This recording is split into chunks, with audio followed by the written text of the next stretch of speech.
21শে জুলাই শহীদ দিবস কর্মসূচি নিয়ে বৃহস্পতিবার মিছিল করল কালিয়াগঞ্জ ব্লকের 2 নং ধনকৈল অঞ্চল তৃণমূল কংগ্রেস।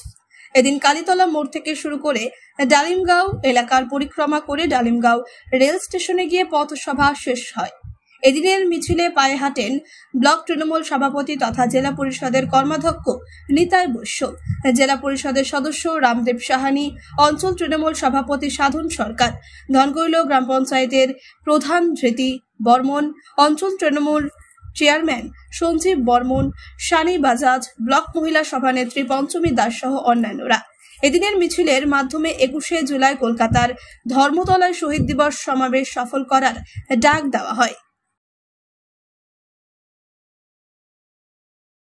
আমাদের 21শে জুলাই শহীদ স্মরণ সভা আছে, তারই প্রস্তুতি সভা হিসাবে আজকে আমরা এই মিছিলটা করছি। কতটা আশাবাদী এই 21শে জুলাই সাফল্যমণ্ডিত করতে? হ্যাঁ, সাফল্যমণ্ডিত হবেই। আমরা প্রতি বছরেই যাই, আমরা প্রচুর লোক নিয়ে যাই।